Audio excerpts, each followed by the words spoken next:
Donc, bonjour à tous et à toutes, merci de vous être connectés aujourd'hui pour ce webinaire. Je pense qu'on va pouvoir commencer, il est 14h34 et les nouveaux arrivants prendront le train en marche. Donc pour remettre un peu le webinaire dans son contexte, donc il s'agit d'un webinaire qui est co-organisé par nous, donc le réseau national agriculture et ruralité, et par le réseau rural du conseil régional de Normandie. Donc pour remettre un petit peu aussi pour ceux qui ignorent, donc le réseau national agriculture et ruralité pardon, est un dispositif du PSN PAC, copiloté par le ministère de l'Agriculture, l'Agence nationale de la cohésion des territoires et régions de France. Et nous avons notamment pour mission de mettre en avant et de faire de l'information sur les politiques publiques de la PAC, les fonds européens, et de travailler sur l'animation nationale des dispositifs leaders et PEI.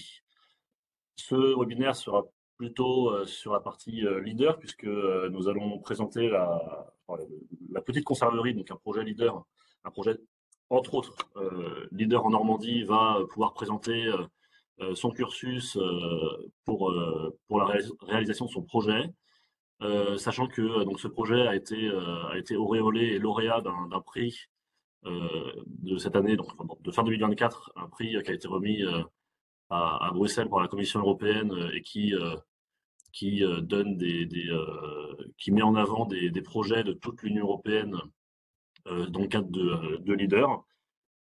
Pour rappeler un peu les règles, un petit peu, enfin, comment va se construire le webinaire. Donc, on aura 30 minutes de présentation du projet. Donc, aussi bien sur la partie fond du projet que sur des questions, on va dire, plus pratico-pratiques, administratives, etc. Donc, comment le projet a pu arriver là où il en est aujourd'hui. Ensuite, on aura 30 minutes de questions. Donc, pour les questions, vous pourrez lever la main directement. Nous, on démutera votre micro et vous pourrez prendre la parole pour poser une question à Grégory, qui présentera son projet. Et il est également possible, si vous le souhaitez, de mettre des questions au fur et à mesure de la présentation par écrit dans le chat. Les questions seront lues à l'issue de la présentation et on essaiera d'y répondre au mieux. Voilà, je pense que on peut. Et puis voilà, je voulais dire aussi qu'à la fin de la présentation et à la fin du temps de questions-réponses, n'hésitez pas à mettre dans le chat également un petit commentaire pour nous dire si ce temps d'échange a été bénéfique, si vous a intéressé, et à mettre voilà, un petit mot qui nous serait utile, puisque nous organisons une série de webinaires, nous, le réseau national, mais également avec différents réseaux régionaux, aujourd'hui avec la région Normandie, et nous sommes dans une démarche d'amélioration progressive au fil du temps. Donc, je vais pouvoir laisser la parole à Grégory Sello, qui va donc présenter son projet. Et ensuite, on aura également Martin Mettet de la région Normandie, du réseau rural Normandie, qui présentera un peu plus spécifiquement le programme Leader pour faire un peu une mise en contexte de ce dont on parle. Voilà, Grégory, je te laisse la parole si tu le souhaites. Oui, je vais essayer en tout cas. Merci à vous d'être là. Alors on se voit pas, mais on sait qu'on se voit via la visio. Donc je vais essayer de m'attacher dans un temps, ou en tout cas moyen, de vous présenter un peu la petite conserverie dans ses objets d'enjeu, du pourquoi, du comment, et puis d'essayer d'apporter des éléments, un peu de point de vigilance sur notre projet qui permettra de pouvoir peut-être questionner ou interroger notre pratique ou notre expérience et qui vous permettra peut-être aussi, je l'espère, de pouvoir la dupliquer, en tout cas sur vos territoires si vous en avez envie. Donc la petite conserverie, vous l'avez vu, Mathéo l'a très bien dit, on a été voilà, lauréat en décembre. Donc voilà, c'était l'occasion aussi de le montrer. C'est un travail qui est issu depuis maintenant la première étape de ce projet. C'est construite autour d'un barbecue avec différents centres sociaux. Et donc l'idée de construire un moment de rencontre et puis de réflexion. Et l'idée de la conserve est arrivée et on en est arrivé à construire cet objet-là. Et donc du coup, hop, j'essaye. Donc, comme on l'a dit, on vient de Normandie, on est en petit haut là-haut, au niveau à Dieppe. Alors, nous, aujourd'hui, on n'est pas en Viléanche Orange ni rien, mais je sais pas, tout va. Donc, on est un là, et donc, du coup, c'est un projet qui est commun. Voilà, c'est important pour nous dans l'enjeu de Petite Conserverie, qui regroupe 6 centres sociaux. L'idée, c'est d'avoir un squelette commun, une file rouge commun, qui était la Petite Conserverie, qui était la conserve. Donc du coup, on s'est dit: «On va construire un projet commun» avec 6 centres sociaux autour du territoire de Dieppe, donc à la fois urbain et à la fois rural. Mais même si on a un projet commun, on a 6 mises en œuvre. C'est-à-dire on l'a voulu, s'adapter au territoire dans lequel chaque centre social agit et en fonction des partenaires qu'ils peuvent construire et en fonction de du public qu'il peut avoir. Donc c'est un projet commun, 6 centres sociaux, 6 mises en œuvre, mais une coopération. Et donc l'idée, c'est que, c'est pas juste 6 centres sociaux qui s'associent pour faire un objet, c'est on a construit une coopération entre 6 centres sociaux.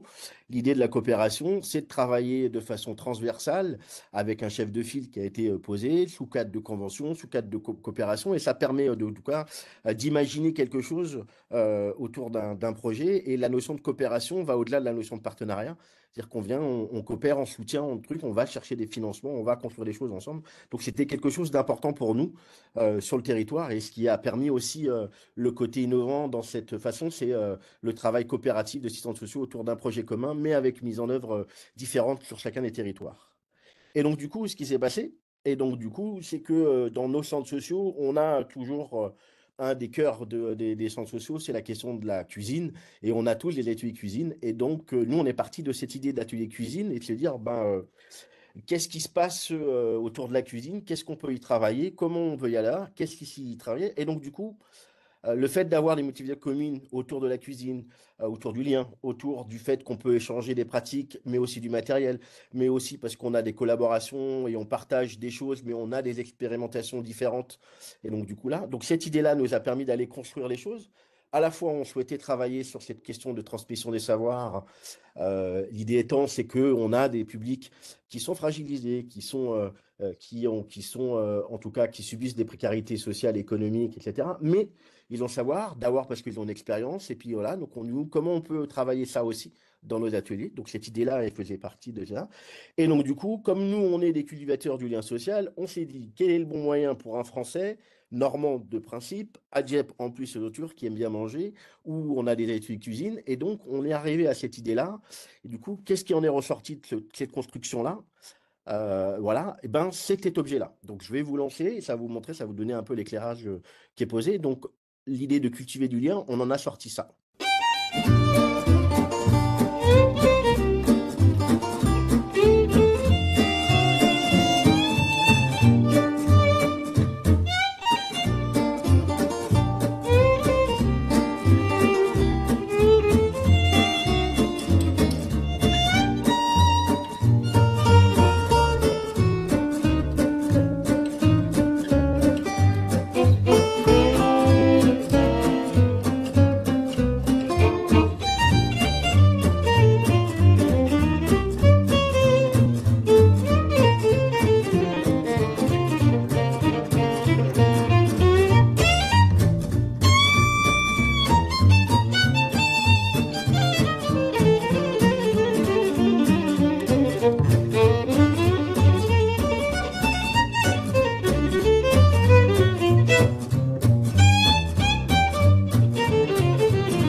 Donc, vous l'avez pu voir, ça vous donne une mise en bouche. En tout cas, l'idée de ça, c'est de montrer que la cuisine est là. Et nous, on en a sorti ça. Et donc, du coup, on est arrêté sur 4 enjeux.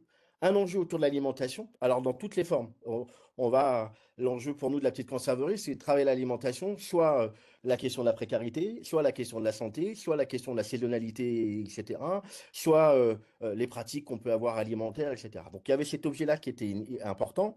Il y avait cette question d'inclusion sociale, c'est-à-dire que du coup, nous, on agit dans des territoires qui sont, en tout cas, elle est nécessaire à la fois dans les quartiers populaires dans lesquels on agit, mais aussi dans la ruralité, sur la question de l'isolement, sur la question de la précarité, pas que alimentaire, mais aussi sociale, économique. Voilà, donc on avait cette importance-là de trouver un moyen de pouvoir travailler cette question-là, en sachant qu'on était sur les savoir-faire et savoir-être.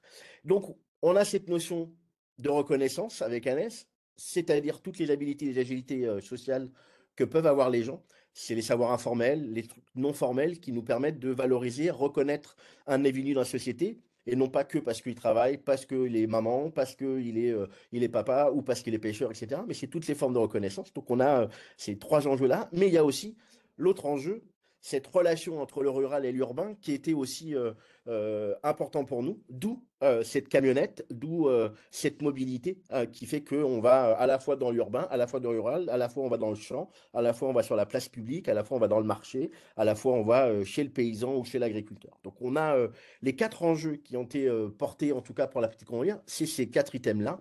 Et donc du coup, on est dans ce schème-là. Et donc du coup, dans ce schème-là, la petite conserverie, elle a construit un parcours et qui va nous permettre de travailler différents enjeux, différentes choses. La petite conserverie, le point de départ, c'est les centres sociaux, lieu où on fait des choses. La petite conserverie, c'est à la fois le camion, avec cette mobilité, l'itinérance, etc. Mais c'est aussi dans les centres sociaux, c'est ce qu'on appelle, nous, la petite conserverie in situ, c'est-à-dire qu'on a travaillé sur des objets différents. On a le volet camion avec un laboratoire où on va nettoyer, on va ranger, si vous l'avez vu dans la vidéo, nettoyer, etc. Mais on a aussi la capacité dans le centre social d'avoir la même chose qu'on a dans le camion en tout petit, 6 fois. Dans chaque centre social, il y a ce qu'on appelle la boîte de conserve. Et donc, du coup, ils ont tout le matériel pour reproduire en petite quantité, tester des recettes, améliorer, etc. Et donc, du coup, ce qui nous permet de travailler tout au long de l'année, y compris l'hiver lorsqu'il y a moins de légumes. Et du coup, on est sans eux. Et donc, du coup, dans ce parcours-là, on va travailler en tout cas les liens, les rencontres, les échanges, la proximité entre l'urbain, le périurbain et la rurale. Et on va travailler cette mixité-là et on va travailler avec ça. L'objet de la mobilité est important pour nous avec le camion et ça joue là-dessus. L'autre enjeu, ça va être du coup de travailler à la fois la participation, mais non pas simplement juste je participe et je viens, mais c'est comment on va faire évoluer le côté participant à devenir acteur, voire à animer, et voire à s'impliquer un peu plus les choses. La nécessité de travailler sur la mobilisation des initiatives et des choses comme ça. Donc du coup, d'amener les choses à se mobiliser autour de ça. Mais on a aussi une vocation, c'est-à-dire que ça ne traduit pas simplement au niveau des adultes, mais on va le travailler sur la notion familiale, on va le travailler l'intergénérationnel, et du coup, on en parlera peut-être par la suite. L'évolution aussi des publics qui étaient autour de la petite conserverie, qui ne sont pas que des adultes, en tout cas là. Donc on a ces leviers-là, et du coup, on va travailler les ateliers cuisine, on va travailler les ateliers jardin en parallèle ou en face ou en complémentarité, je ne sais pas, de la petite conserverie. Donc l'atelier cuisine, je vous l'ai dit, hein, c'est un des lieux fédérateurs.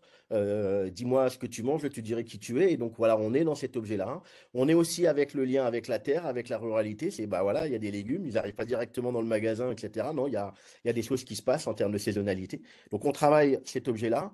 On va travailler du coup la question des liens, la question dans les ateliers, je viens, je rencontre, je passe ma tête. Donc, du coup, on va travailler sur la question de l'isolement social, que ce soit au point de vue rural, mais aussi au point de vue urbain. Et donc, du coup, tout ça fait qu'on avance sur un certain nombre de choses. Alors, attendez, puisque du coup, je ne puis plus avancer avec. Voilà, c'est mieux comme ça. Et donc, du coup, on va travailler en lien avec des partenaires sur nos territoires. Alors, comme je vous l'ai dit, 6 centres sociaux, 6 territoires différents, 6 potentiels partenariats différents. Mais en tout cas, on a des objets qui sont communs autour des jardins, soit de l'insertion partagée. Donc, on va prendre appui là-dessus aussi. On va travailler des fois avec des jardins qui sont en permaculture, donc la saisonnalité, les choses comme ça. On va être en lien avec les épiceries. C'était important pour nous de poser. Là, sur les 6 membres de la coopération, dans les 6 membres, il y en a 3 qui portent une épicerie aussi. Et donc, du coup, ça nous permet de travailler ce lien-là aussi entre la précarité alimentaire et les colis solidaires qu'on peut avoir. Et donc, du coup, travailler autour de ça. On va travailler avec les colis alimentaires, voilà, qu'on peut avoir. Et donc, du coup, on va travailler les conserves, on va faire des expériences, on va s'amuser en pesant. Et ce que je vous dis, la boîte de conserve de la petite conserverie, c'est le coup d'outil, on va pouvoir reproduire. Un des enjeux aussi, c'est la capacité de pouvoir reproduire à la maison. Et l'idée de la petite conserverie, en tout cas, c'est d'avoir des outils qui sont accessibles pour les gens et donc pouvoir aller les récupérer dans tous les lieux où ils peuvent faire des courses, par exemple. Et donc, du coup, on est hors les murs de façon régulière. 600 structures. Généralement, chaque structure fait entre 20 et 25 itinérances voilà, sur la saison. Donc voilà, ça fait beaucoup d'itinérance. Des fois, il y a des mélanges. Des fois, on va pouvoir s'amuser entre acteurs, c'est-à-dire qu'on peut faire des itinérances coopératives, on peut imaginer des choses. Donc, on va travailler un certain nombre de choses, de liens, on va travailler aussi le transfert des savoirs, on va travailler les recettes, on va travailler les choses. Mais surtout, ce qui va nous intéresser aussi, c'est d'aller dans les lieux directement, d'échanger avec les producteurs, d'échanger aussi avec les agriculteurs. Et on est dans cet objet-là et la petite conserverie, dans cette mobilité, elle est super importante et ce qui nous permet d'accéder à pas mal de choses. Bien entendu, lorsqu'on est dans cet objet-là, ben, nous, on agit sur différents leviers et des choses comme ça, et les centres sociaux vont pouvoir profiter aussi de ces ateliers petites conserveries en lien avec les agriculteurs, directement dans les jardins. Là, vous avez pu le voir dans la vidéo, on était au jardin d'élus avec Clémence, et voilà, où on fait des rencontres, les choses. Et ben, du coup, on va pouvoir travailler sur plein de choses. La question du pouvoir d'achat, la question de la santé alimentaire, l'hygiène, etc. Donc, encore une fois, la petite conserverie, notre objet d'atelier cuisine, notre objet d'atelier petite conserverie est un prétexte à travailler un certain nombre d'objets, de liens, etc. Et donc, du coup, on utilise comme d'autres leviers, que peut être la peinture ou le numérique ou autre chose, ben, nous, on va utiliser cet objet-là. Et donc, on arrive à construire un chose comme ça. Et donc, du coup, ce qui fait que la petite conserverie, dans les objets qui va être là, on essaye de travailler aussi la question de la valorisation. Alors la valorisation, j'allais dire première des, des produits qu'on peut récupérer, qui en sont abîmés, etc. Donc on va les valoriser là. Mais surtout, on va surtout valoriser ce qui s'y passe. Soit on va valoriser les compétences, les savoir-faire. Du coup, on va reconnaître un certain nombre de compétences, mais aussi on va reconnaître des lieux, des pratiques, on va reconnaître des espaces, on va reconnaître aussi des partenaires, tant des agriculteurs, tant une épicerie, tant un partenaire aussi qui nous accompagne sur des dons, les choses comme ça. Mais ça va être aussi l'occasion de pouvoir mettre en avant aussi, parce que on travaille sur la compétence, sur les savoirs, et donc du coup, comment ces savoirs que vous avez pu développer, ben, faire de la cuisine ensemble, transporter, mobiliser le camion, préparer, logistique, aller faire du glanage solidaire, tout ça nécessite des compétences, des habilités, des agilité sociales qui sont pas tout à fait, en tout cas, on peut pas les mesurer comme ça, mais on peut les mettre en avant. Et donc, du coup, on est dans ces objets-là de reconnaissance. Et puis, surtout, on va reconnaître euh, des lieux, on va reconnaître aussi des acteurs qui vont agir dans ce sens-là. Donc, les enjeux, ils sont là. Et donc, du coup, autour de ça, on a l'ensemble des habitants qui interagissent, qui vivent ces moments-là. Donc voilà, là, ça c'est j'allais dire, tout ce qui se passe autour de la petite conserverie, au-delà de la question, on va se promener dans les champs et on va faire du glanage, et donc du coup, on construit ça sur les territoires. La chance d'être avec 6 structures différentes, bah, du coup, les dimensions d'action, elles sont différentes et on va agir en complémentarité, en soutien ou en partenariat. Et on peut aussi imaginer des partenariats nouveaux sur ces objets-là. Et donc, du coup, on a construit un écosystème en termes qui va nous permettre de quelle utilité sociale peut avoir la petite conserverie. Et dans cet écosystème-là, il y a 4 ou 5 dimensions qui apparaissent. Une première dimension qui est autour de l'innovation, c'est quelque chose qui est nouveau, etc. On va travailler autour d'une citoyenneté active, c'est-à-dire que du coup, on peut avoir des seniors qui sont isolés et du coup, qui se sentent dépossédés de leur rôle de citoyen, etc., mais qui ont été soit agriculteurs par avant, qui ont un jardin, qui ont des compétences de cuisinier, etc. Et donc, du coup, on va les remettre dans une autre dynamique. On va travailler ce qu'on appelle les capacités, les capacités. Je vous renvoie sur un prix Nobel qui a travaillé sur l'économie du bien-être, etc. On est dans ce sens-là, c'est-à-dire qu'on part sur des présomptions d'habilité, on part sur des présomptions de compétences, et du coup, on agit avec ça. Donc, on a cette dimension sociétale qui agit sur notre petite conserverie. On a l'autre dimension sociale, bah, du coup, je vous l'ai dit, hein, travailler le lien, travailler le rapport à l'autre, etc. On va travailler l'inclusion. En tout cas, j'existe à part entière, et donc, du coup, on va avoir cette dimension-là qui est prégnante pour nous, en tout cas, ce qui est une des valeurs fortes de la petite conserverie, c'est au-delà de manger ensemble, au-delà de faire des conserves, etc. Bah, du coup, il y a aussi ces échanges-là. On va travailler à la fois la diversité, ben, j'allais dire géographique, en bas d'immeubles, ou dans un champ, ou sur une place de marché, ou directement sur l'espace public, etc. La mixité, parce que du coup, on va travailler sur les différents types de mixité, la fois la mixité sociale, la mixité générationnelle, la mixité homme-femme, la mixité générationnelle. Donc voilà. Et tout ça dans la dimension sociale qu'on développe, nous, ce qu'on on travaille aussi, c'est la question du bien social. Comment ce qu'on peut mettre en place de façon collective, de façon solidaire, peut avoir un pouvoir sur le bien social. Comment je suis bien dans un endroit et je peux le transmettre et du coup comment je suis bien dans un endroit et dans un espace collectif, bah, du coup, comment ça peut agir autour de moi, etc. Et donc, du coup, cette question de bien social participe en tout cas à certaines choses. Donc, une dimension sociétale, une dimension sociale, et j'ai vu qu'il y a, et bien entendu, une dimension économique.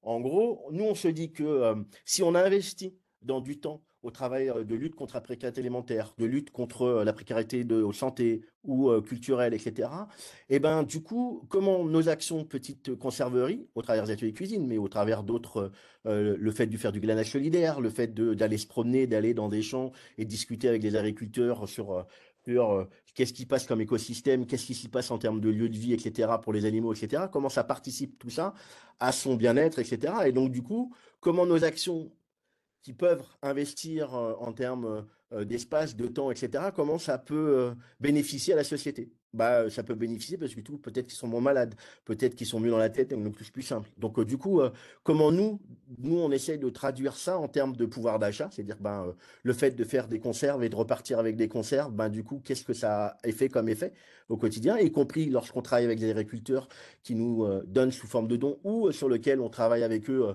pour les mettre en avant, etc., bah, quelle valeur ça a, et puis la valeur sociale de notre action, elle est posée. Donc on a ces trois dimensions-là, et il y a bien entendu la dimension territoriale, c'est comment on agit avec les acteurs du territoire.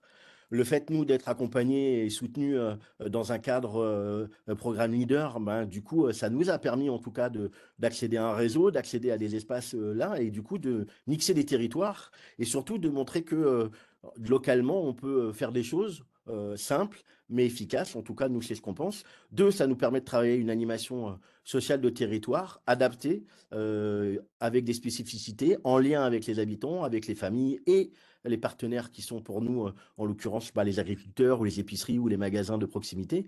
Et du coup, j'ai fini avec ce mot-là, la proximité, mais c'est aussi le fait de la distance, de la mobilité, et ça facilite aussi les échanges. Et des fois, c'est plus simple. Et puis le fait, deux fois, d'aller agir directement sur leur territoire, ça peut être sympa. C'est-à-dire qu'arriver avec un camion, déployer deux, trois tentes, notables, notre boîte de conserve, etc., bah, du coup, ça crée une animation en proximité et du coup, ça crée une émulsion. Et puis, comme on est des bons Français, on aime bien manger.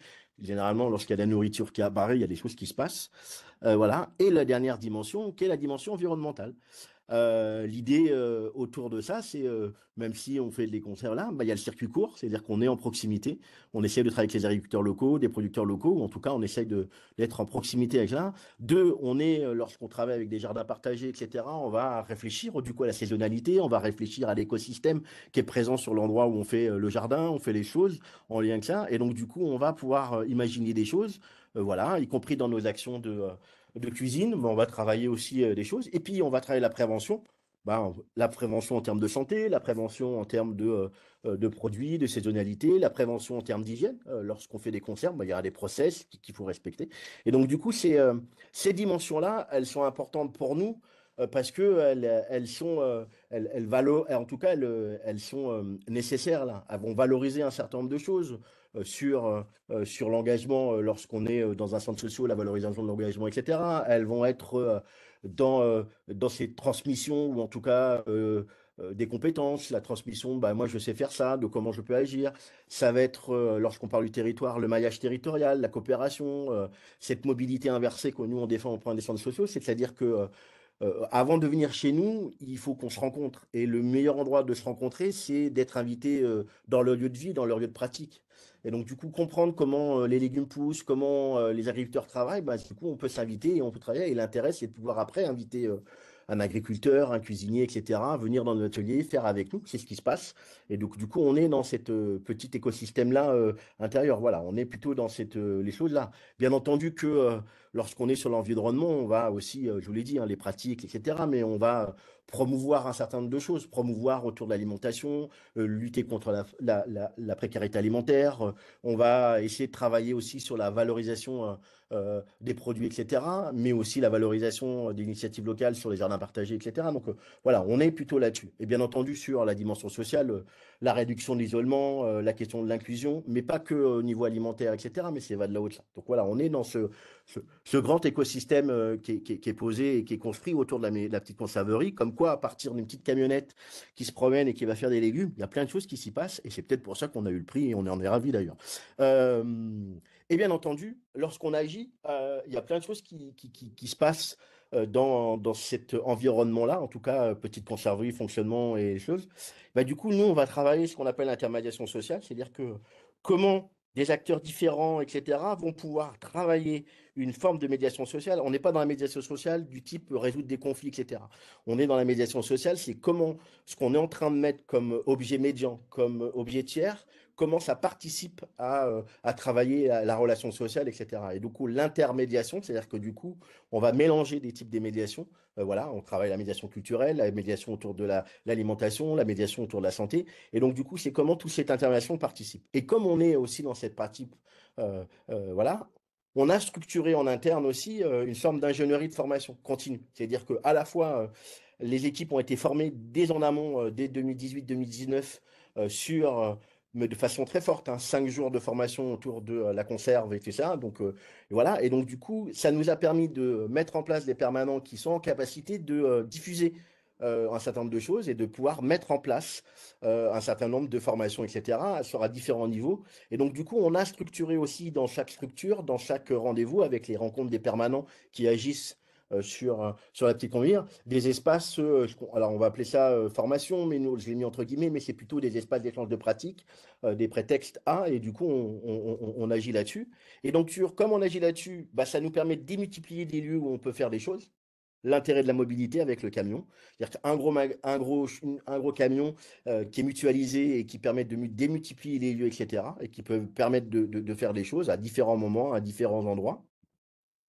Et du coup, bah, ça nous permet de développer en tout cas un certain nombre d'actions, un certain nombre de propositions, mais surtout d'aller sur des champs sur lesquels on n'est pas tous présents de façon propre, etc. Mais du coup, on agit avec des acteurs qui vont venir, des cuisiniers, des diététiciennes, des docteurs, voilà, des sages-femmes, on a eu des fois, mais aussi des agriculteurs, des producteurs. Voilà, dernièrement, nous, on est en train de réfléchir à la question du poisson. Bah voilà, c'est des pêcheurs, des femmes de pêcheurs, voilà, qui nous expliquent un certain nombre de choses. Et du coup, on va travailler là-dessus.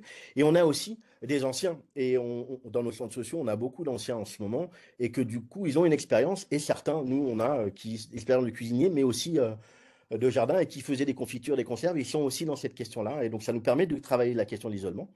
Et du coup, bien entendu, vous avez bien compris qu'on était des centres sociaux et qu'on a quand même des leitmotifs qui est l'éducation populaire. Et donc, du coup, dans cette forme d'appropriation, on est vraiment dans de l'échange, en tout cas avec la petite conserverie.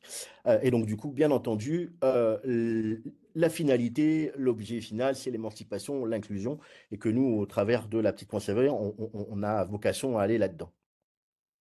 Alors, vous allez me dire, oh, c'est cool, c'est bien. Alors, je l'espère. Et en tout cas, nous, on a travaillé la question des finances en plusieurs étapes. Un, c'est qu'est-ce qu'on a besoin de construire, etc. Donc, ça a été un questionnement dès le départ. Et du coup, et quels sont, au regard de notre centre, nous, centres sociaux, quels sont les financeurs ou les acteurs sur lesquels on peut s'appuyer pour imaginer ce type de projet-là? Du coup, ça s'est fait en plusieurs étapes, des fois en parallèle, etc. Et donc, du coup, on a travaillé de façon assez, assez forte en termes de projection de notre modèle économique. Et donc, du coup, deux axes sont apparus, à la fois l'investissement de départ, en termes d'engagement et en termes de matériel, et à la fois le fonctionnement. Donc, du coup, sur les 3 premières années, on a travaillé dans cette dynamique-là. Les financements, ils sont de plusieurs ordres. On a un peu plus de 145 KE autour de l'investissement. C'est le camion, mais toutes les kits de boîtes de conserve des centres sociaux, toutes les conserves, toutes les choses qui sont inhérentes à la vie de faire des conserves, etc.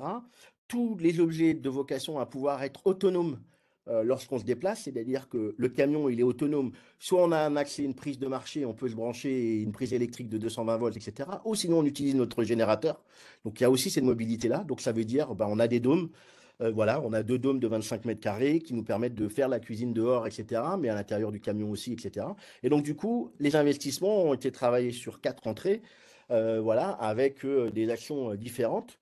Donc, la cave de Seine-Maritime, un des acteurs importants du projet, parce qu'on est 6 centres sociaux, qui nous a accompagnés, en tout cas sur l'investissement, sur l'achat du camion. Voilà.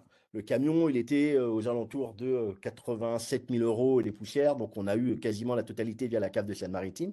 Ensuite, le fonds caisse d'épargne qui a complété le camion, etc. Donc, qui nous a permis là. Et le programme Leader et le département de Seine-Maritime au travers de son UTAS, dans lequel, les deux UTAS dans lesquels on est, c'est tout ce qui est le contenu. Le contenant, la CAF et la caisse d'épargne, et le contenu, le programme Leader. Le contenu, c'est les stérilisateurs, c'est les tentes, c'est les coms, c'est toutes les boîtes de conserve, c'est les conserves, c'est tout ça. C'est ça le gros du matériel, etc. C'est-à-dire, on a à peu près 7, il y a 10 stérilisateurs, il y avait en investissement, on a acheté plus de 6000 bocaux pour faire les conserves, enfin tous les inhérents, les choses comme ça. Voilà, toute la com, le matériel de cuisine et les kits par structure qui sont, on a un kit avec robot ménager, etc., qui nous permettent de travailler les recettes. Donc là, c'est l'investissement. Voilà. Et à partir, il y avait le côté fonctionnement, voilà, où on a été accompagné à la fois par le département sur la première année et par la caisse d'allocation familiale sur les 3 années suivantes. Donc la première année, le budget était 145 plus 15 plus 20, voilà, c'est ça qui était le truc. Et la deuxième année, on était dégressif parce que du coup, c'était comme ça pendant 3 ans avec l'accompagnement de la caisse de Seine-Maritime. Là, c'est sur les fonctionnements, les choses comme ça, mais pour faire vivre, ou en tout cas animer ça, et ben, du coup, il y avait cette question des ressources humaines. Donc, du coup, les ressources humaines, les premières années, on avait, grâce avec un peu d'aide, etc., on a pu avoir une chargée de mission de petite conserverie sur l'année 1 et 2 à 0,80 ETP. Alors pourquoi 0,80 ETP? C'est-à-dire que du coup, on était avec quelqu'un qui était en licence pro, et donc du coup, les 20 autres étaient un ETP, mais elle était 20 sur sa formation, etc., et qui nous a permis en tout cas de structurer, d'imaginer et de poser un peu les choses.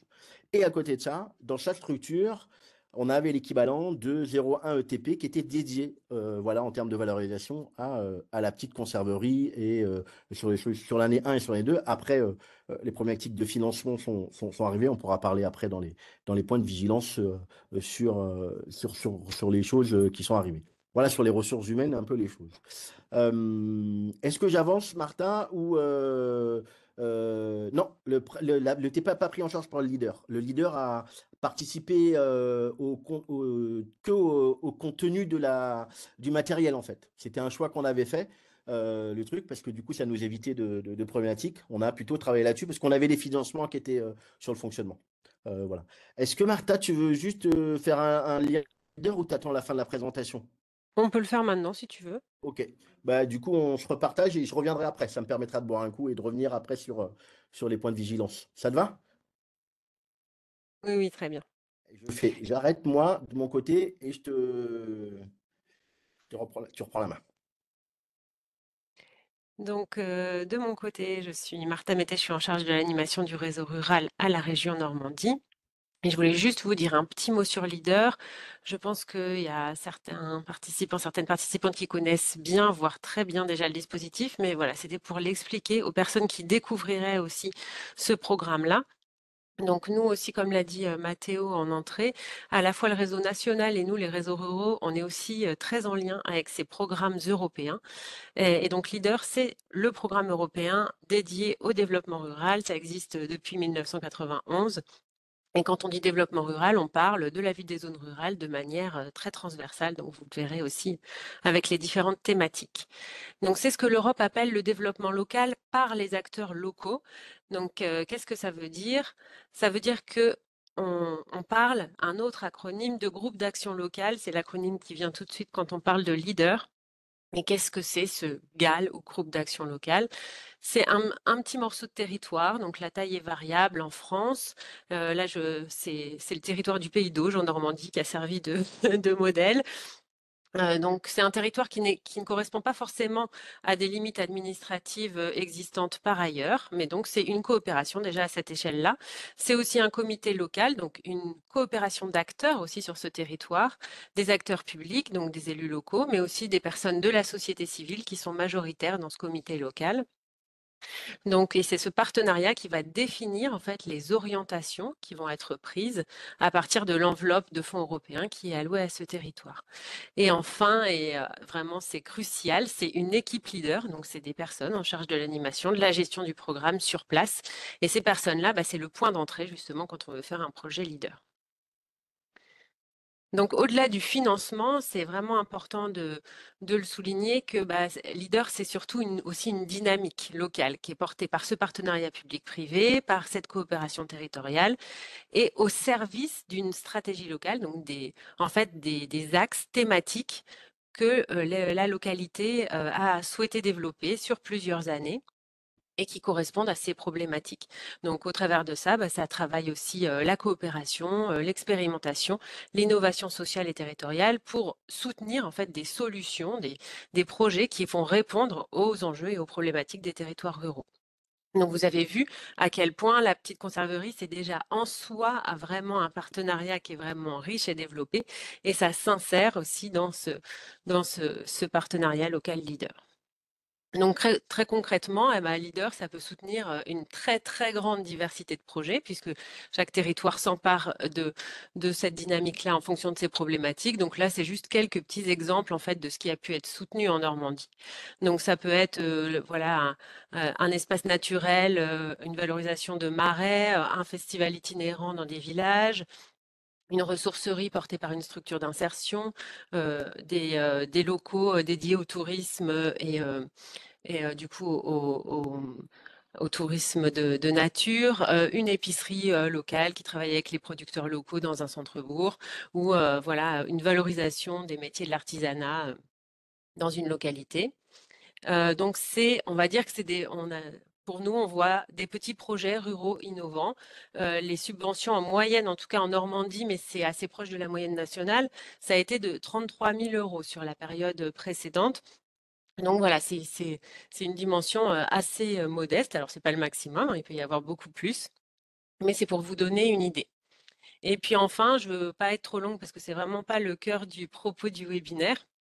Mais juste pour vous dire, bah, les acteurs en présence, après voilà, la procédure diffère un peu d'une région à l'autre, mais juste les acteurs, eh ben, vous en connaissez déjà, l'équipe du GAL, donc souvent 1 à 2 personnes, qui sont vraiment les points d'entrée de ce programme sur les territoires, ce fameux comité d'acteurs publics et privés qui sélectionne les projets, les régions, donc voilà, moi je parle de la région Normandie, et toutes les régions bah, ont ce rôle de pilotage en fait de ces fonds européens leaders.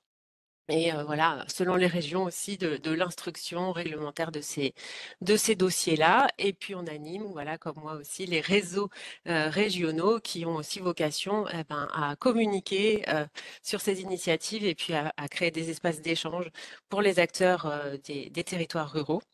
Et enfin, selon les régions, il y a un organisme de paiement qui est souvent un organisme national, l'Agence de services et de paiement.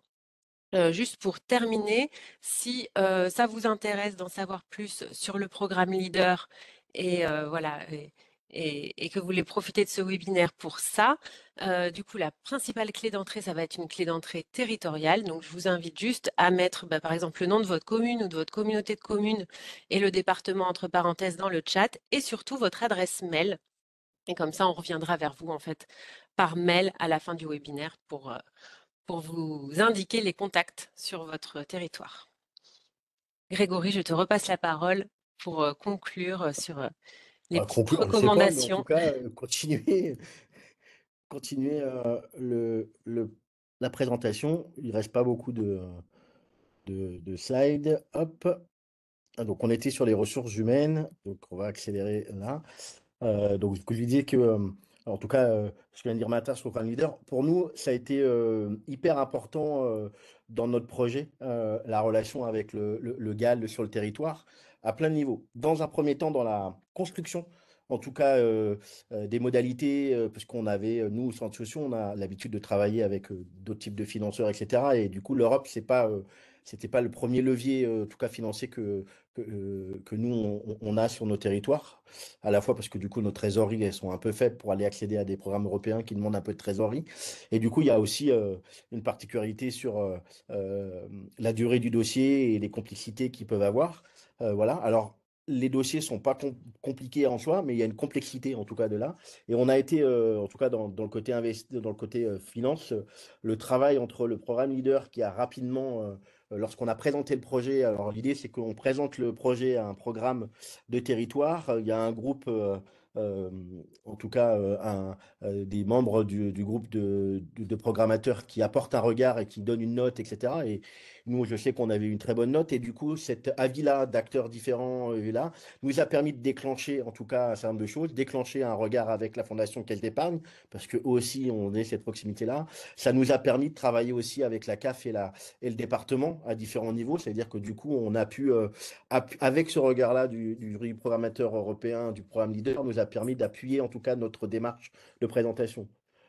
Comme on est des centres sociaux, ça a été extrêmement accessible, en tout cas, de travailler avec la caisse d'allocation familiale, à la fois parce que du coup, ils sont dans cette dynamique-là de travail, de coopération, etc. D'abord, on était sur un objet un peu particulier, innovant, qui n'existait pas ni en Normandie, ni en France, etc. Il y avait de cette façon-là, on avait pris appui, nous, sur une petite conserverie qui avait été développée d'un roman sur Isère avec deux structures, etc., mais avec programme, une autre dynamique.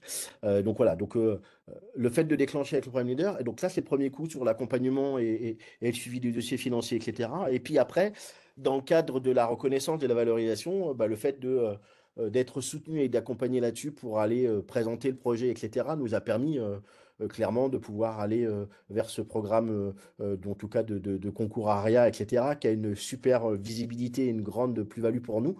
On le voit, hein, parce que du coup, avec Martin et sur le territoire, c'est Adrien qui travaillait dessus. Ça nous a permis aussi de mettre en avant un territoire, mettre en valeur aussi des politiques des territoires, etc. Et de montrer que des structures, lorsqu'elles sont soutenues, etc., elles peuvent porter des choses, mais laisser le temps au temps. Et la chance du programme leader, c'est que à la fois le fait d'avoir du temps pour avoir l'argent, etc., est à la fois un inconvénient, mais à la fois aussi quelque chose d'intéressant, parce que du coup, ça nous permet de toujours être en lien et de discuter et de poser là. Donc, du coup, ça a permis en tout cas de déclencher des belles choses pour nous en termes de finances. Et puis là, aujourd'hui, on a un autre regard aussi et on est là-dessus.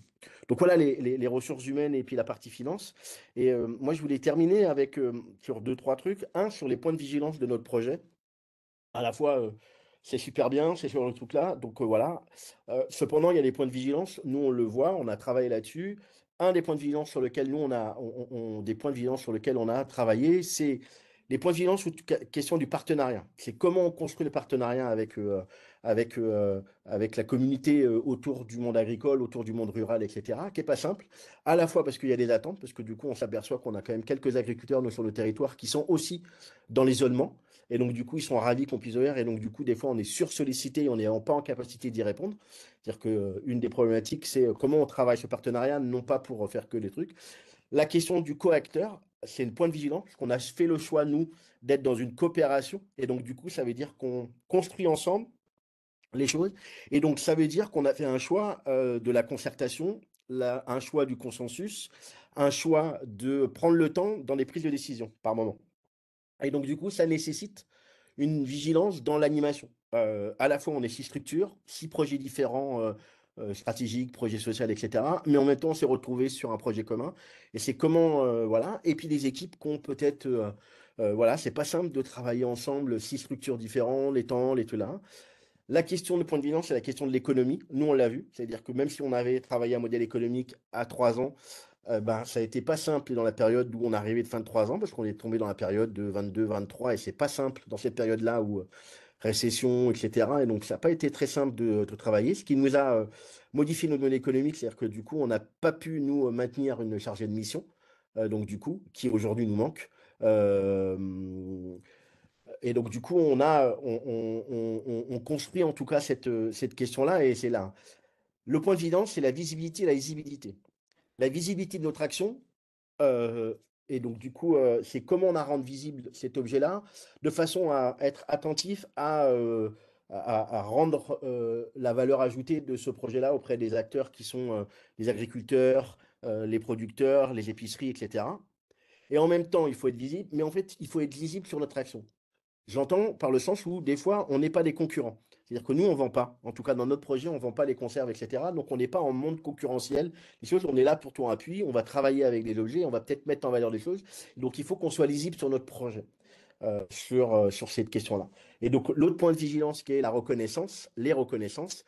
Il y a plein de choses qui s'y passent et il faut être extrêmement attentif à faire en sorte que le projet, les actions que là, elles soient, j'allais dire, c'est pas pas l'équipe professionnelle qui doit être le premier acteur, etc. Et c'est pour ça que nous, on est extrêmement attentifs sur la reconnaissance, sur les projets, et que ça soit eux qui mènent les choses. C'est eux qui déterminent les recettes, c'est eux qui déterminent où est-ce qu'ils veulent, c'est eux qui déterminent le calendrier, les choix des producteurs, comment on va travailler avec les producteurs, voilà. Et ça a été, voilà, quand on a dit qu'on participait au concours, donc on avait validé le fait, etc. Et puis on leur a dit qu'on allait, parce qu'on était shortlisté, on devait aller à Bruxelles, etc. Ils étaient super contents, ils étaient en train de voir. Après, ils ont été déçus qu'ils ne pouvaient pas venir, etc. Et donc, nous, on a travaillé de refaire, nous aussi, une micro-cérémonie de remise de prix à Dieppe avec les... Parce que du coup, il y a nécessité là. Donc, ces points de vigilance, ils sont extrêmement importants sur les questions. La question du partenariat, elle est encore plus importante dans le niveau de partenariat. Est-ce que c'est un partenariat d'action? Est-ce que c'est un partenariat, j'allais dire, de projets fondamentaux? Est-ce que c'est un partenariat du côté financeur? Et donc, du coup, chacun joue son rôle là. Et ces points de vigilance, elle est là. Et d'où l'intérêt d'être donc, nous, six structures, à la fois urbain et à la fois, et à la fois du monde rural. L'autre aussi, c'est les points de vigilance sur les futurs, en fait, et les problématiques. Les paniers solidaires, c'est travailler au sein de la CAF, mais aussi au sein des départements, en tout cas, de comment on peut travailler la lutte contre la précarité alimentaire, etc. Mais du coup, de faire attention à ce que nous, on peut rentrer dans une dynamique de panier solidaire, mais on n'est pas le seul acteur, etc. Nous, on va être complémentaires, on va accompagner une épicerie sociale qui fait de la distribution alimentaire, on va accompagner sur des ateliers cuisine, sur voilà, et on va imaginer des choses, et on va trouver notre interaction. C'est tiens, ils ont des légumes, bah, qu'est-ce qu'on peut faire avec les légumes? On va faire des recettes, on va travailler les conserves, etc. Et donc, la question des paniers solidaires, elle est pour nous intéressante. Elle est en point de vigilance, non pas en point de vigilance négatif, mais en point de vigilance sur qu'est-ce qu'on peut en faire avec ça. Et donc, du coup, est-ce que on construit les choses? Les marchés solidaires aussi, on y travaille, et du coup, on est sur les luttes contre l'isolement et la précarité sur ces objets-là. Et donc, du coup, ces points de vigilance, elle se traduit sur beaucoup de choses, mais en tout cas, c'est les points essentiels qui nous paraissent importants à poser. Et donc, du coup, pour finir, et du coup, on pourra y travailler sur des échanges de questions. Pour nous, la petite conciergerie, elle est à la fois des savoirs informels, on travaille l'émancipation, la solidarité, et on va travailler la reconnaissance. Et du coup, nous, on va reconnaître, transformer des choses, des produits alimentaires, voilà, mais on va peut-être reconnaître aussi, et surtout, on va à la fois d'un point de vue individu, on va se reconnaître, on va nous reconnaître en termes d'acteurs. Quand je dis le nous, c'est aussi les équipes, c'est aussi les participants et les bénévoles. On va se transformer et on va transformer aussi des choses. Donc on est aussi dans cet objet-là et c'est important et que voilà. Donc voilà un peu les choses. J'ai vu deux, trois questions, mais peut-être qu'on va regrouper un peu les choses. Moi, j'ai fini ma présentation, il me semble. Oui, je vais vous libérer. Voilà. Merci beaucoup Grégory pour Et- cette intervention. Ce que je propose, c'est qu'on va prendre les questions. Si vous avez des questions, vous pouvez lever la main. Je vais vous enlever vos micros pour vous donner la parole. Et puis au fur et à mesure, on peut aussi prendre les questions qui sont dans le chat. Il y en a eu quelques-unes pendant la présentation. Pour commencer, donc Clémentine Guéras avait une question. Êtes-vous en contact avec les communes et les EPCI? Oui, à la fois, on est en contact avec les communes et PCI à différents niveaux. À la fois parce que elles sont indiquées, qu'on vient sur leur place, etc. Donc voilà, donc c'est l'objet. Et on est en commune avec là parce que du coup, on est intégré aussi dans la dynamique territoriale, dans le maillage territorial. Voilà. Donc selon les acteurs, un exemple, par exemple, on a un des acteurs de la coopération qui est un centre social intercommunal. Et donc, du coup, voilà, c'est sur le terrain de co, etc., là-haut. Et donc, du coup, on a ces actions-là. Et à la fois parce qu'on a des centres sociaux qui sont rurales et qui ont des proximités avec les petits villages et les trucs là. Donc, on a cette communauté.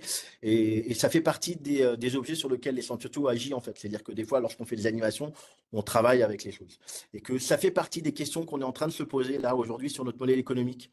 Voilà, et comment on peut être soutenu aussi sur les choses-là. Peut-être que ça peut répondre aussi à la question de la gouvernance. J'ai vu quelques questions sur la question de la gouvernance du projet. C'est une gouvernance coopérative, principe de la coopération. On a 6 centres sociaux, on a un comité de direction, qui est les directions des centres sociaux, un comité technique qui sont les permanents et un comité des participants. Et donc, du coup, chacun joue son rôle, etc. Et lorsqu'on est sur des objets de proposition, d'action, etc., hop, on mobilise les 3 niveaux. Et du coup, il y a après, là, on part du bas et pour les propositions. Et des fois, on part du haut, mais c'est surtout du bas qu'on propose.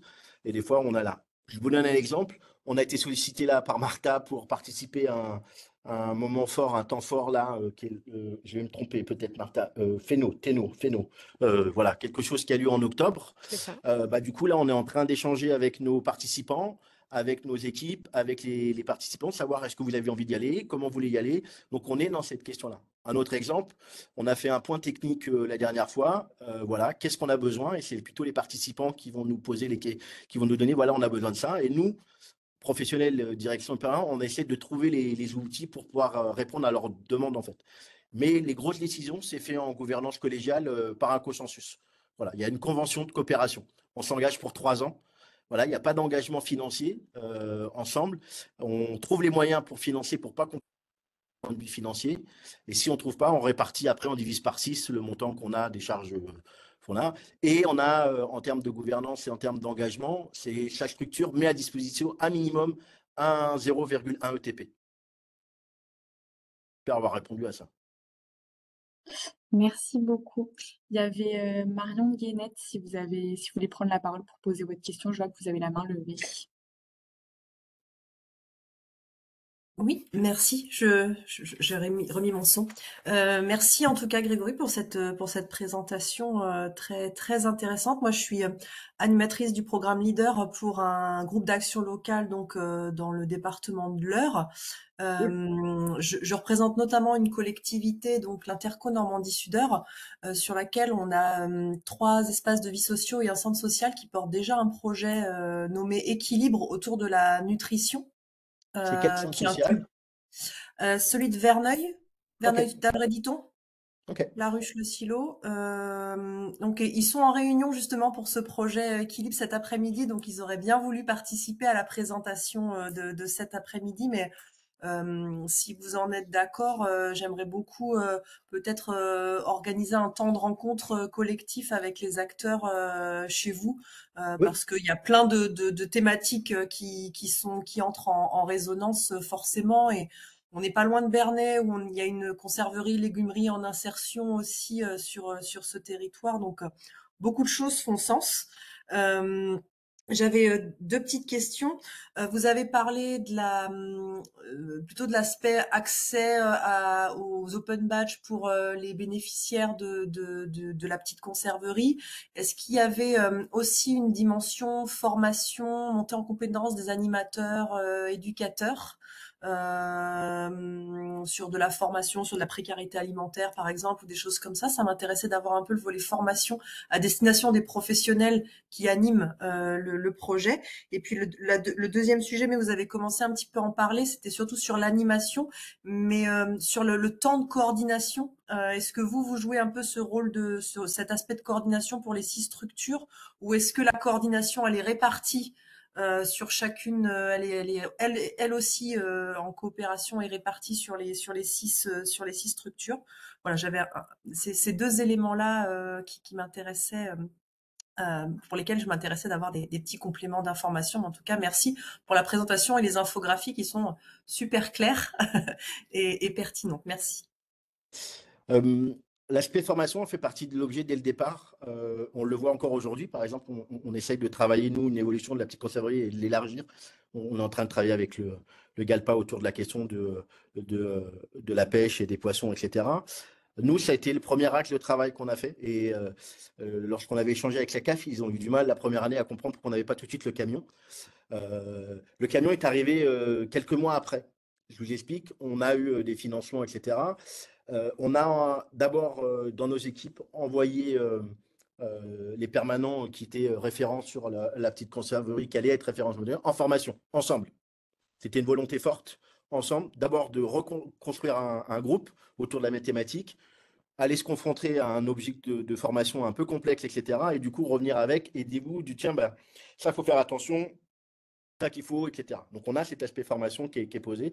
Et tout au long, on essaie de travailler au sein de nos centres sociaux à différents niveaux, la question de la précarité alimentaire, selon les programmes de formation, mais ça fait partie des objets sur lesquels nous, on est extrêmement vigilants, j'allais dire au niveau de la direction, mais y compris les collègues qui sont en charge directe, etc. Mais on a aussi le volet formation à destination des participants aussi, parce que du coup, notre objectif à terme, c'est que ça soit de plus en plus eux qui soient les meneurs, les animateurs, voilà, sur ces objets-là. Donc, la marche en avant, l'hygiène, etc. Et c'est pour ça souvent, selon les territoires, selon les structures, on a des diététiciennes qui peuvent intervenir, on a des cuisiniers qui peuvent intervenir, on a des infirmières aussi qui peuvent intervenir. Donc, on joue sur différents niveaux pour travailler un process sur le côté formatif, etc. Et on essaye là et on a beaucoup d'échanges de la pratique. Là, je sais qu'il y a des demandes, voilà, on est en train de regarder, l'équipe a demandé, il faut qu'on se renouvelle, il faut qu'on se revérifie, donc on a cette question-là. Le fait d'être structure là, on essaye de travailler avec notre organe d'OPCO, par exemple, pour pouvoir l'uniformation, pour travailler des formations collectives qui nous permettent d'inscrire des bénévoles aussi dans la formation. Ça, c'est le premier levier. Et le deuxième levier, je ne m'en rappelle plus, la petite C'est question. la coordination. Oui. Est-ce que la Oui. coordination, elle est portée par vous ou répartie sur les 6 structures? Alors, le fait d'être en coopération, c'est que les 6 structures ont défini un chef de file administratif. Le rôle du chef de file administratif, c'est de vérifier que le dossier est bien, etc., d'être le liant, etc. Mais l'animation et la coopération, elle est animée collectivement en fonction du temps qu'on a, en fonction des possibles, etc. Non pas sur des compétences, etc. Il y a, j'allais dire, 2 ou 3 niveaux de coopération, d'animation. C'est pour nous les équipes de terrain, c'est-à-dire que les référents de petites conserveries qui essayent de se rencontrer 1 à 2 fois, ouais, on va dire 2 fois on va dire, allez, toutes les 8 semaines, ils essayent de savoir en visio pour avancer, pour voir ce qu'on a besoin sur le programme, etc. Après, les directions vont être plutôt sur les grands champs de stratégie, etc. Et de temps en temps, en fonction des possibles, des disponibilités, des capacités, voilà. Aujourd'hui, c'est moi qui fais la présentation parce que j'étais disponible, parce que, voilà, sinon, on a Milka avec qui on est parti se promener à Bruxelles, donc on est dans une coopération. Par contre, on est arrivé à ça, mais au départ, on avait une chargée de mission. On avait quelqu'un qui permettait d'être coordination et ça. Et là, on le ressent le manque sur le suivi du matériel, sur le camion, sur le lien avec les producteurs, etc. Il faut quelqu'un dédié là-dessus et qui ait du temps dans cette animation, voilà, donc, mais dédié. Nous, on essaie de le faire, mais c'est complexe et ça fait partie des problématiques aujourd'hui et c'est là où on est dans cette étape-là qui est posée. Donc, s'il y a un point de vigilance, c'est ce que je vous disais sur la question du partenariat et la co-acteur et la co-animation, elle est importante. C'est vraiment de dédier un temps à l'animation de la coopération ou l'animation de la mise en mouvement des différents acteurs. Merci. Il y avait une autre question dans le chat à propos de la coopération. Est-ce que vous avez, du coup là il y a une coopération entre les 6 centres sociaux. Est-ce que vous avez imaginé coopérer avec d'autres GAL et d'autres territoires leaders? C'est la volonté de Martha et d'Adrien. J'allais dire ça comme ça. Après, nous, quand on est arrivé sur ce projet, on ne connaissait pas le GAL, on ne connaissait pas le programme leader en fait. C'est le fait de rentrer dans le programme leader, on a rencontré les choses, on s'est aperçu qu'on peut imaginer des coopérations entre différents GAL. Et c'est l'enjeu qu'on a là aujourd'hui avec Martin et avec Adrien sur le local. C'est comment nous, cet objet-là, on peut le diffuser vers d'autres territoires et comment les intergals peuvent se poser sur le truc. Mais nous, au départ, on n'avait pas ce truc. C'est lorsqu'on échangeait avec Martha ou avec Adrien qu'on s'est aperçu avec le projet qui a avancé hein, sur d'autres choses là. Mais je sais, après, oui, certainement, je pense que ça peut être quelque chose de pertinent, mais ça va dépendre des enjeux plus que ça. Ensuite, il y avait une autre question enfin 3 autres questions, je pense que je peux les poser en même temps. Est-ce que vous récupérez uniquement des surplus et des invendus agricoles? Est-ce que vous vendez des produits et ça éventuellement pourrait servir à une part d'autofinancement? Et quels sont les types de produits qui sont mis en conserve? Comment ils sont écoulés? Et à peu près, est-ce que vous avez un volume depuis le début du projet du nombre Ouais. de conserves? Depuis le début du projet, là, on est en train d'essayer de trouver des financements pour nous racheter des bocaux. Parce que du coup, on avait acheté 6000 bocaux, donc je peux vous dire qu'on a fait 6000 conserves. Ok. Depuis le début. Alors, depuis le début, c'est pas 2019, mais depuis 2022, on a fait 6000 bocaux, voilà, avec différentes recettes.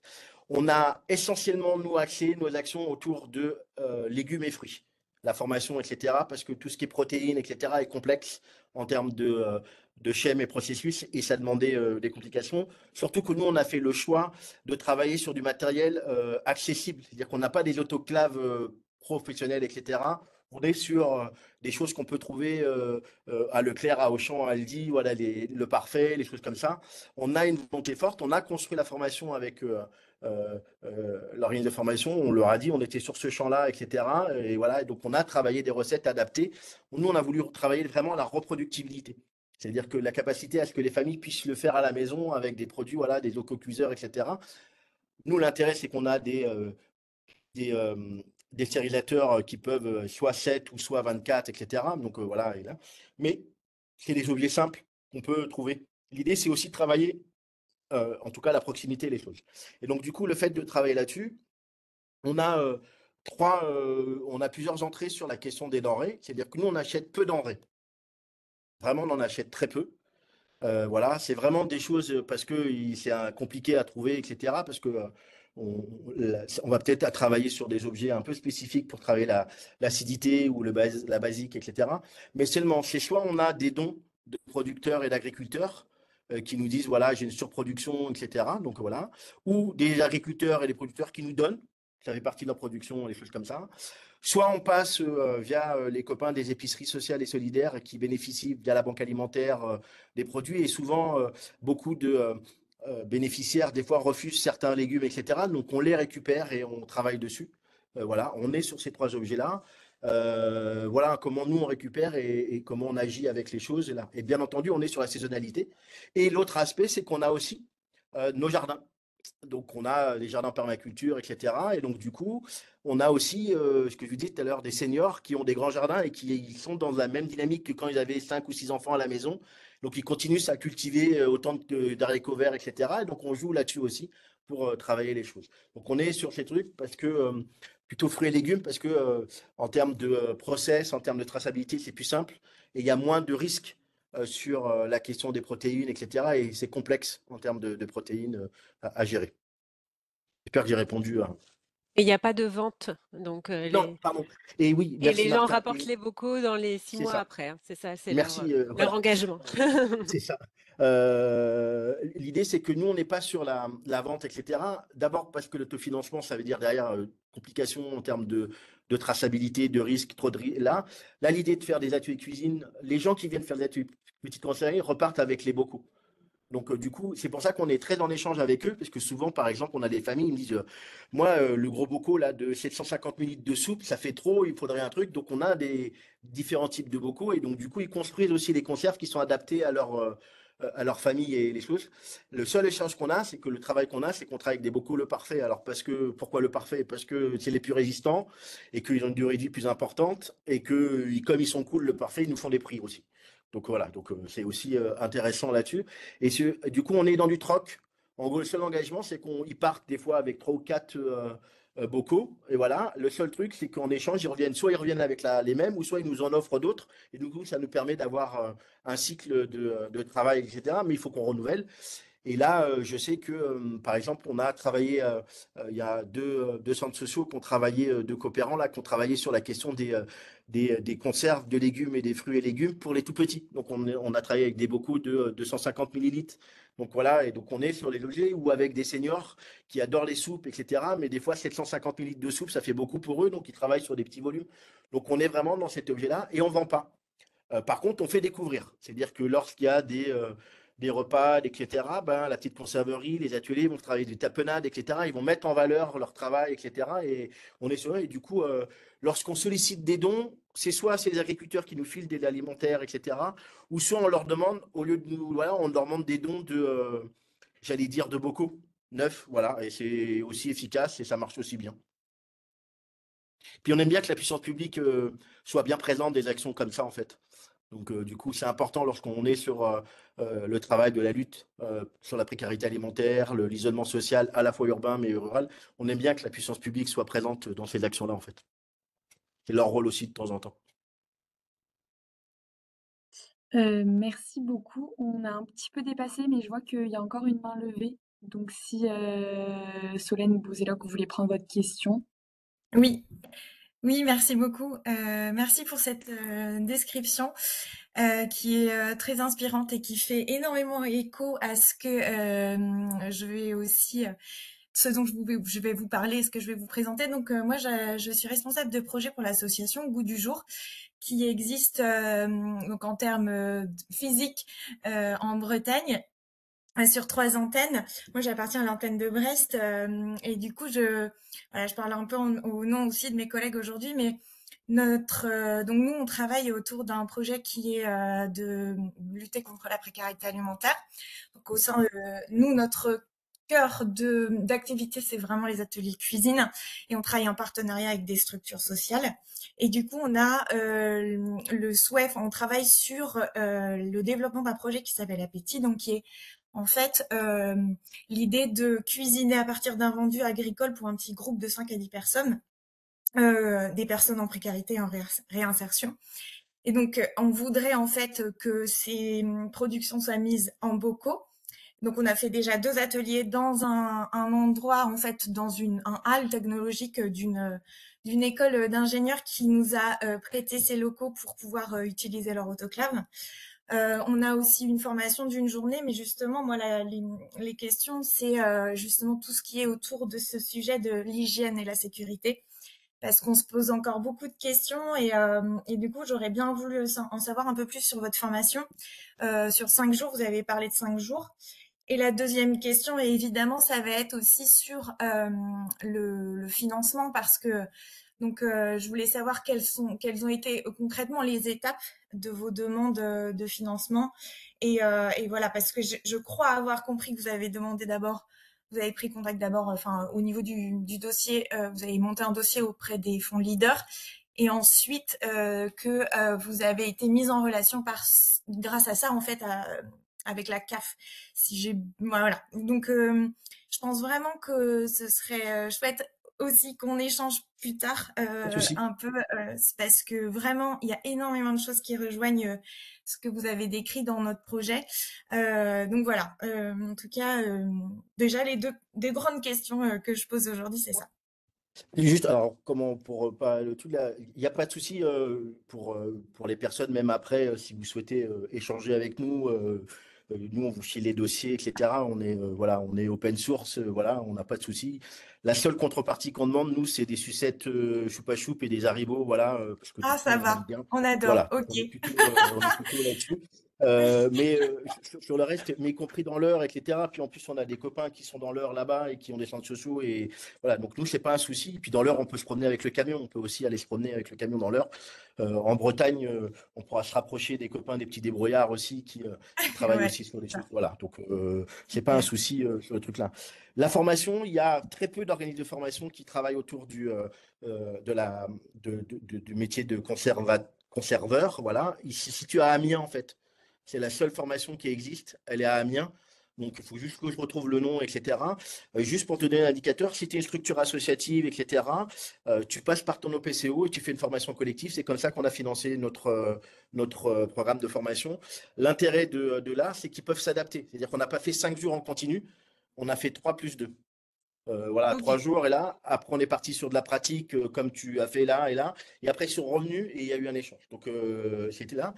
La volonté, nous, de la formation, c'est qu'on formait fort, fort, fort, très fort, pour même quitte à faire un peu peur, pour voilà, pour revenir après, de retravailler après sur les trucs. L'idée, c'est que les permanents soient bien costauds pour qu'ils puissent après travailler la formation interne. C'était vraiment d'accord, l'enjeu, le truc là. d'accord. Ensuite, sur le financement, en fait, on a sollicité les 3 interlocuteurs en même temps, CAF, leader et département en même temps. Du coup, parce que ben, tout à l'heure on parlait de gouvernance, parce qu'on est 6 directions, et donc du coup on s'est répartis, on a construit le dossier ensemble, une première ébauche, on va dire une grosse intention avec pourquoi on le fait, etc. Et on est parti échanger, est-ce que vous pensez que c'est pertinent ou pas pertinent? On a échangé, y compris avec le programme leader. À l'époque, c'était pas Adrien, mais c'était là. On était parti échanger. Est-ce que ça paraît pertinent? Est-ce que ça rentre dans les opportunités? Dans les 3, oui. Et donc, du coup, on a affiné l'ensemble du truc et après, on a adapté certains trucs par rapport aux conditions, mais on est parti déjà. Après, ce qui a été, le GAL a été extrêmement rapide. C'est une des particularités du leader, c'est qu'ils sont en termes de programmation et en termes de, tu vois, ils peuvent être très rapides et très réactifs. La D'accord. première phase. On peut présenter, échanger et on peut rapidement présenter un projet et passer la première étape avec eux et après il y a un deuxième temps et tout. Et le fait de passer la première étape avec eux, bah, du coup, ça a déclenché des regards différents, départements, CAF, etc. Mais l'entrée, elle était sur les 3. Pas sur les mêmes enjeux. Le D'accord. Ouais. département sur le maillage territorial, parce que du coup, on agissait sur la question des plans, des schémas départementaux, etc., sur l'alimentaire, etc. Donc là, et on était connus centres sociaux. La Oui, CAF, parce qu'on était centres sociaux, donc agréés oui, centres sociaux, et donc du coup, il y avait ces taux de coopération, et ça faisait partie de l'animation de la vie sociale, et c'était pertinent dans les champs dans lesquels il est. Et le programme leader, parce qu'il y avait cette dynamique de la ruralité, il y avait ce lien avec le monde agricole, ce lien avec le rapport rural, etc. Et puis le lien oui. avec Ouais, c'est ce voilà. qu'on a aussi en Voilà. termes de Donc dons les entrées d'un là, vendu, ouais. voilà. Mm. Donc du coup, le côté financement a été posé là. Une fois qu'on a calé un peu les 3 entrées où on avait les trucs, ça nous a Mm. permis de déclencher des fondations, des choses comme ça. Voilà. D'accord. Voilà. C'était le seul regret, c'est qu'on n'a pas réussi à travailler avec la DRAF. Voilà, sur le territoire. Mais je pense qu'avec là aujourd'hui, avec le fait d'être lauréat européen, etc., et puis le point d'appui avec Martha et Mm. Adrien sur le Oui, point, on va pouvoir relancer sur la question des PAT, des choses comme ça. On va pouvoir ouais, retravailler aussi sur ces objets-là. ok. Très bien. Mais si jamais on peut échanger les mails, je suis preneuse. Ouais, pas de souci. Bah, je passais par Mathéo et puis voilà, ils ont tous mes mails, etc. Et puis sinon, vous allez sur Aria. A priori, on est en photo partout. Il y a des mails qui D'accord. traînent, etc. Je Voilà. regarde. Très bien, merci. Mais il n'y a pas de souci. Merci. Donc, nous sommes en train d'arriver à la fin de ce webinaire, étant donné qu'on a déjà dépassé de 15 minutes le temps qui était destiné à la présentation de la petite conserverie. Donc, merci à tous et merci à Grégory et Martha. Donc, je vais mettre une adresse mail dans le chat et vous pourrez, si vous voulez rentrer en contact avec Grégory ou avec Martha, vous n'hésitez pas à nous envoyer un mail. Donc, je mets mon adresse mail et ensuite je ferai les ponts. Hop. Et n'hésitez pas également, si vous avez un petit, comme j'ai dit au début de la présentation, si vous avez un petit conseil pour nos futurs webinaires, un petit mot à mettre dans le chat, n'hésitez pas également à nous partager votre ressenti. Hop. Donc là, vous avez dans le chat mon adresse mail. Et je vous laisse du coup nous envoyer des mails si vous avez besoin de contact. Voilà, merci à tous. Je ne ferme pas la visio pour que vous puissiez tous prendre le mail dans le chat et ensuite je fermerai d'ici 1 ou 2 minutes. Merci. Merci Merci beaucoup. beaucoup.